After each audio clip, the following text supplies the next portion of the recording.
Sophisticated people have a sophisticated understanding of advertising. They think modern advertisements don't try to rationally or logically persuade us to buy products. No, they work by manipulating our emotions, creating a subconscious association between their product and some positive emotion or idea. This theory is popular, but it is wrong. Not only does advertising not typically work in this emotion-based way, I will argue that it never works this way. My argument is based on some fundamental facts about the human mind, and by the end of this video, I think you'll be convinced. But in order to do that, I have to lay out the theory, then summarize the Leonardo DiCaprio movie, then explain one of the most important ideas in the history of psychology in like 30 seconds, then introduce an alternative theory of how advertising works, then show a clip from the television show Mad Men, then explain the 1919 experiment that confirmed Einstein's general theory of relativity, and show how that shows that the original theory of advertising was attractive but wrong, and then pull it all together in the end. So let's go. The commonly accepted theory of advertising that I laid out a few seconds ago has been given the name emotional inception.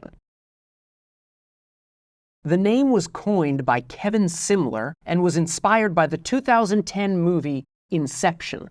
In the movie, Leonardo DiCaprio uses some sci-fi technology to enter people's dreams while they're asleep and implant ideas into their subconscious minds. Like, the main thing that they're trying to do is sneak into this one guy's mind through his dreams and implant the idea that he should dissolve his father's energy conglomerate. Side note, they have this incredible power where they can plant ideas in people's minds, and instead of using it to, like, stop a war or something, they use it to weaken one big corporation so that another big corporation can make more money.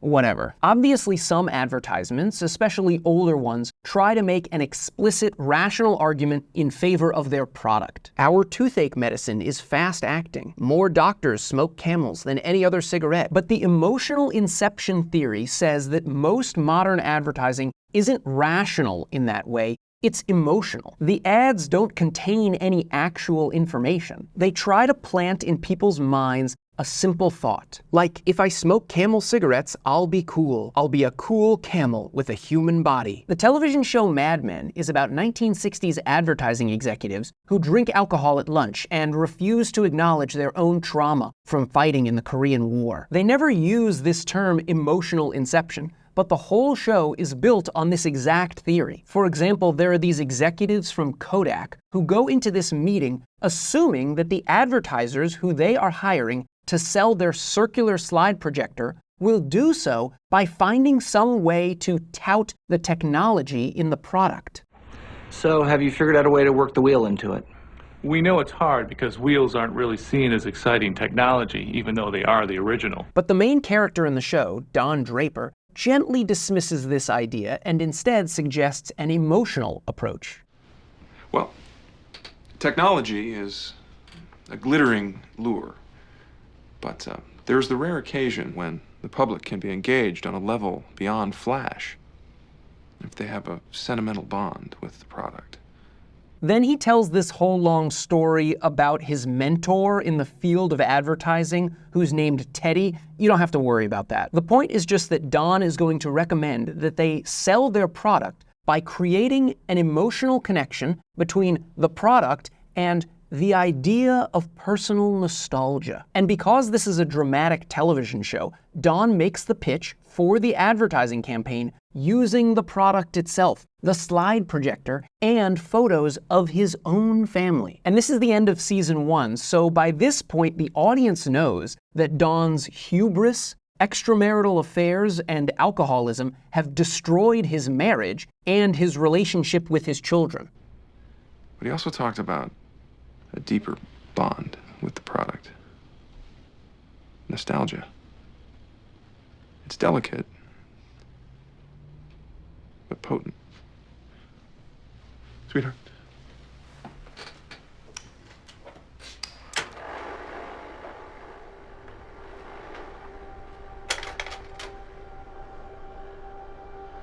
Teddy told me that in Greek, nostalgia literally means the pain from an old wound.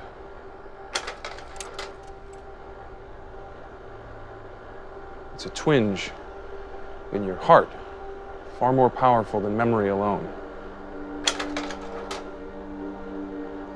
This device isn't a spaceship. It's a time machine. It goes backwards and forwards.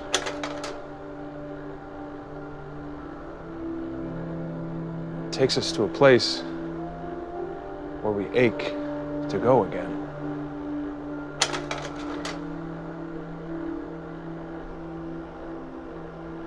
It's not called the wheel. It's called the carousel.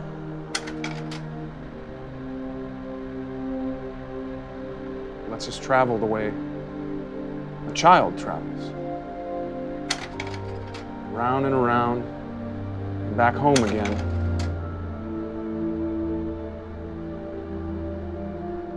To a place where we know we are loved.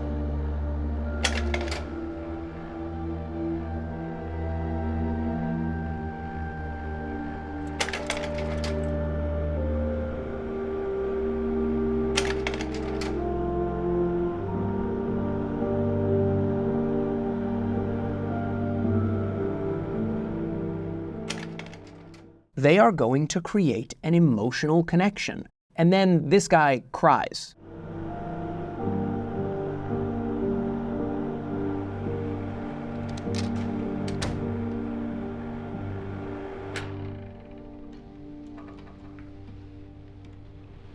Good luck at your next meeting. This is all classic emotional inception theory, but as appealing as this theory is, my goal in the next few minutes is to persuade you that the emotional inception theory is a myth. Emotional inception does not occur. First, notice that this theory is totally Pavlovian. In 1897, the Russian physiologist Ivan Pavlov had all these dogs, and he said to them, "Dogs, I'm going to strap you into this absurd 19th century contraption to measure how much saliva you produce. And I'm going to ring a bell and then feed you, and then ring a bell and then feed you." And the dogs said, "Woof." And after a few repetitions of this, Pavlov would ring the bell, and the dogs would produce the saliva whether they got the food or not. And Pavlov would say, "Thanks, dogs. Together, we just invented classical conditioning, but only I'm gonna get the Nobel Prize." And he did. The emotional inception theory says that advertisers do basically the same thing. Just as Pavlov trained his dogs to associate the bell ringing with food, so too advertisers train us to associate, let's say, energy drinks with very unsafe behavior and a sense of adventure. Okay, but if you stop and think about it, this theory makes human beings incredibly irrational. The dogs that Pavlov was feeding 130 years ago, they're pretty rational. When the dogs are being trained, they are actually given food. But according to the emotional inception theory, advertisers are able to train us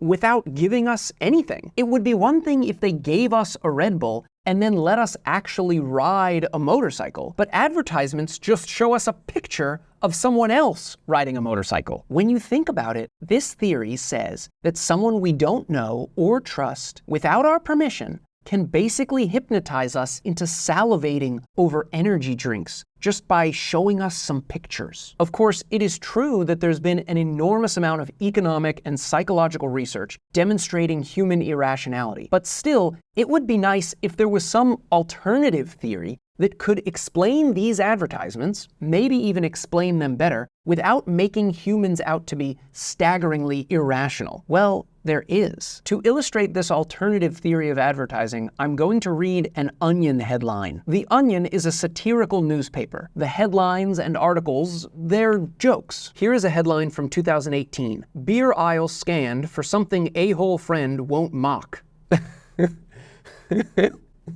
That's just good. I don't even have to read you the article. That's how brilliant of a headline it is. The point is, for a lot of things, we're not just buying them for what they can do for us. We're buying them for what they say about us to other people. The alternative theory of advertising that I'm going to propose in a few seconds agrees with emotional inception theory that advertisers do create associations, arbitrary connections between some product and some idea. But according to this theory, what happens next is that we choose to buy those products as a way of purposefully communicating to other people something about ourselves. These days, I'm just an old man college professor. But long ago, in a time of much more hair, I was a graduate student in England. Almost all of my friends were other students. It was a very fancy school. We all studied very hard, and at the end of the day, we'd go to a pub and drink a dark ale. Usually, we'd drink 1 or 2 beers, and then we would go home at a reasonable hour and go to sleep so that we could wake up the next morning and go to the library. But in England, at that time, and I assume still today, there was this drink, Strongbow. Now, Strongbow is not beer. It's hard apple cider. It's basically apple juice that gets you drunk. It does not taste good, but it's easy to drink, a lot of it, quickly. So one night, when one of our friends, Lindsay, showed up with a 24-pack of Strongbow, that communicated something. She didn't have to say anything, just the fact that she showed up with this product that she had purchased, that let us know, like, oh, this girl's here to party. Sometimes you want to come across to other people as sophisticated, and sometimes you want to come across as fun. The idea behind this theory is that advertisers associate their product with some idea, in this case, wild partying, and then it's not like, according to this theory, when we see the product, the idea of wild partying pops up into our heads and then we're sort of emotionally drawn to buy the product. No, according to this theory, we rationally choose to buy the product in order to associate ourselves with the idea. I'm calling this the social connotation theory of advertising. I'm borrowing the term connotation from John Stuart Mill, who 180 years ago published A System of Logic, and in that he used the term connotative to refer to those names that communicate additional information. You don't have to remember any of that. All that matters is that according to this theory, the job of the advertiser is easy. With emotional inception, the advertiser had to be like Leonardo DiCaprio, like sneaking into our minds and manipulating our emotions. But according to this theory, all the advertiser has to do is like throw out there that like, hey, this signals that. And then we choose to use those signals like language however we see fit. Also, Leonardo DiCaprio only agrees to do the inception and get the energy conglomerate dissolved because Mr. Saito promises to get Leo's criminal record cleared so that he can go back to like see his children. But if Leo can like implant ideas in people's minds, why doesn't he just implant in the mind of like the governor or something the idea of pardoning him? How can Saito get him pardoned, but Leo himself, who has the power of inception, can't? We are now almost ready to present the actual argument that shows that this theory is false and this theory is correct. But before we cook that recipe, there are still 2 ingredients that are missing. First, there's the indisputable fact at the heart of the social connotation theory that buying things is a public act. You've heard the term conspicuous consumption. It was coined by the economist Thorstein Veblen in his 1899 book, The Theory of the Leisure Class. Who is the leisure class? We are. Veblen pointed out that the Industrial Revolution created a new class of people who were not as wealthy as royalty, but nonetheless had enough money to engage in consumption, that is the acquisition and using up of stuff, that is conspicuous, that is visible to other people, the opposite of inconspicuous. He needed to coin this term because prior to that moment in history, this phenomenon did not exist. Really, really rich people had been showing off for a long time, but the idea that masses, millions of people, had enough money to buy stuff just to communicate things about themselves was genuinely new. The Industrial Revolution, was a big deal. Okay, so there's one last ingredient in the argument recipe. For social connotation theory to work, it's not enough for Lindsay to know in her own mind that Strongbow means, to turn up, to get lit, to go carousing, to overindulge, to whoop it up. That's not enough. If her purchase of that product is going to communicate to the rest of us something about her, then we also have to know that Strongbow means those things. You know, that Strongbow means a party, a beano, a hooly-hoo. This is all real slang, folks. I know it. I know the slang. And actually, that's not even enough. In order for her to use Strongbow to communicate something about herself, she has to know that we know that Strongbow means that stuff. It's not enough for her to know something about Strongbow and for us to know something about Strongbow. She has to know something about what we know about Strongbow. And on top of that, in order for us to know that she's using the drink to communicate something to us, we have to know that she knows that we know that Strongbow means crunk time, or whatever. I'm running out of slang. And maybe this chain of us knowing that they know, that we know, that they know, that we know, maybe this cycle of knowledge, of each other's knowledge, maybe this goes on forever. In academic philosophy, this is called common knowledge.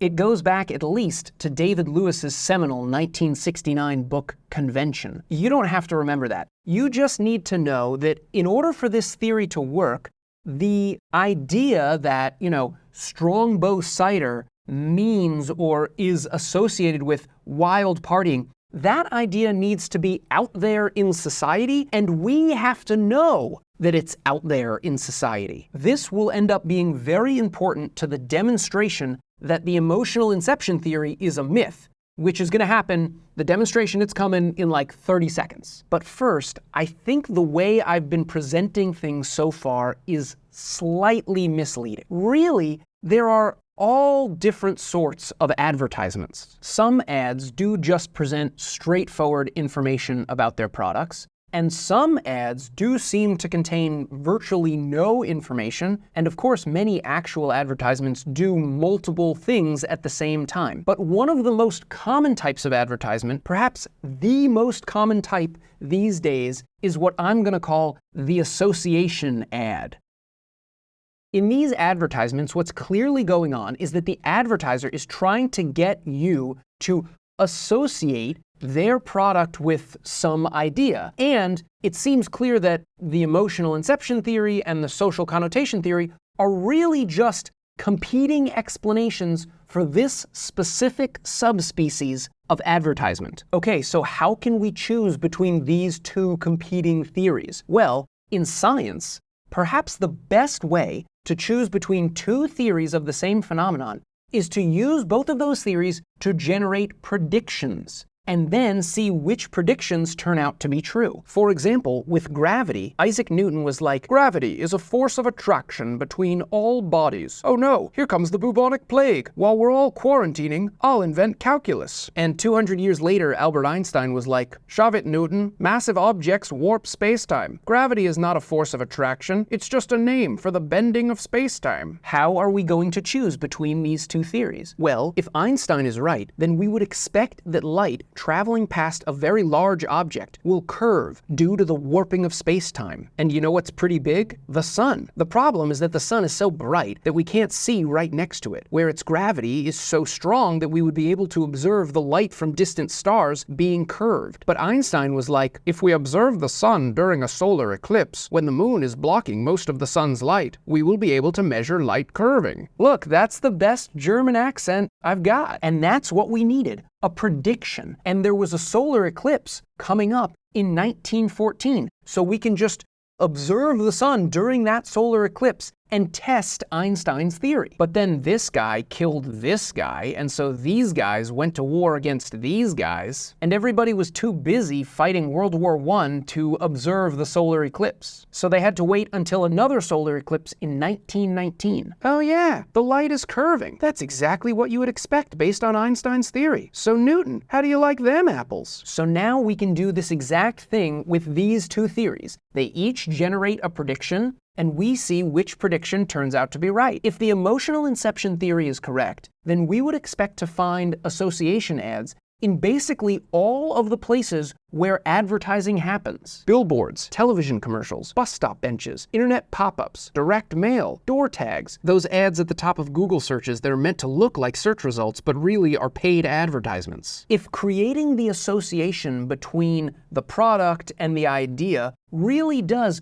do Inception on our brains, then that should be equally effective in all of these different places. But if social connotation theory is correct, then we would expect to find association ads only in some places. Why? Well, because social connotation theory relies on common knowledge. And common knowledge only occurs in some of these places. With a Super Bowl advertisement, it's not just that millions of people see the advertisement. Those millions of people also know that everybody else sees the advertisement. That's common knowledge. But with an internet pop-up ad, the advertiser can pay for the same number of people, millions of people, to see the ad, but none of those people know how many other people are seeing the ad. So there's no common knowledge. And according to social connotation theory, association ads only work. They only allow us to communicate things about ourselves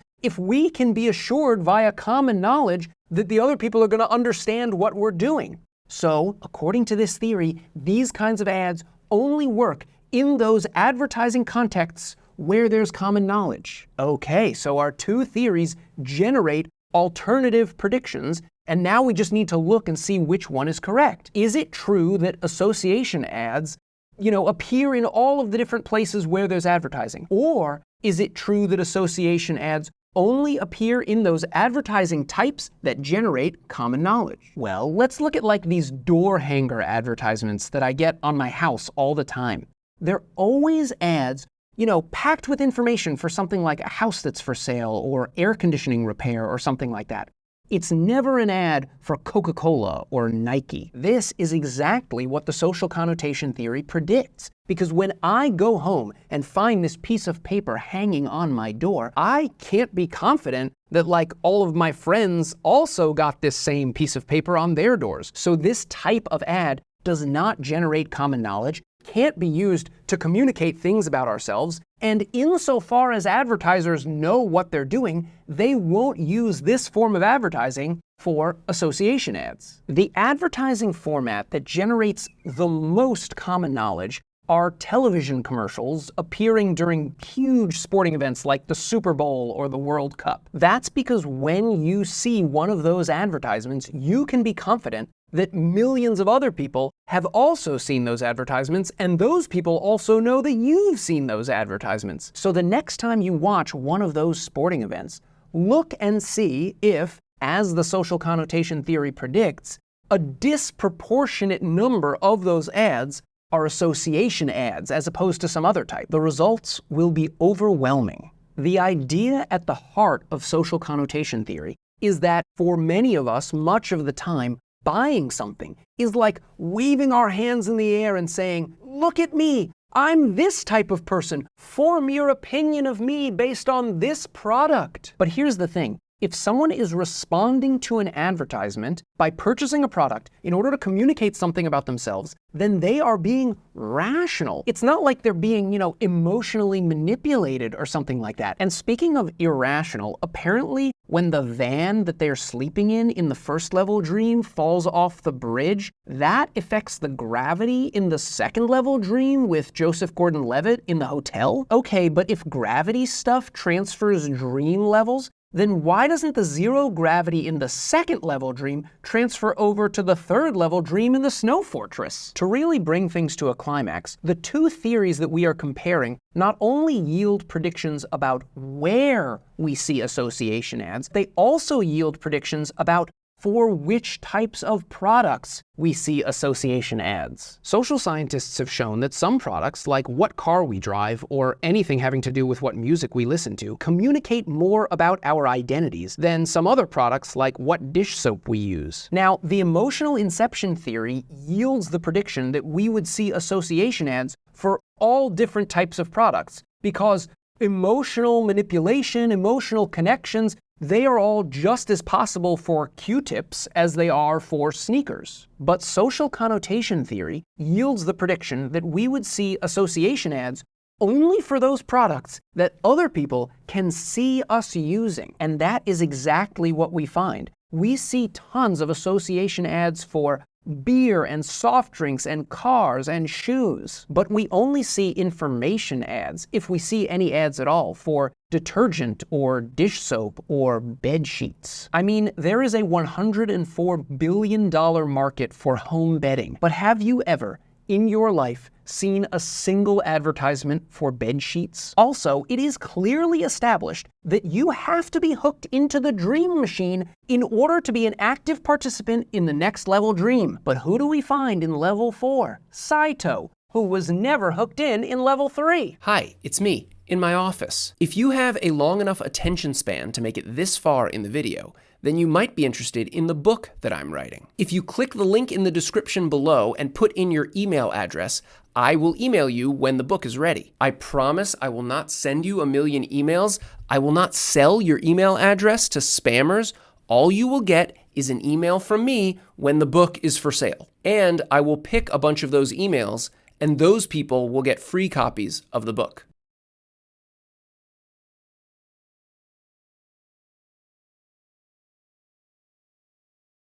The ideas in this video were heavily influenced by Kevin Simler, linked to his website in the description, and also by Jonah Berger from the University of Pennsylvania. And thanks to Professor Adam Bradley for putting this topic on my radar.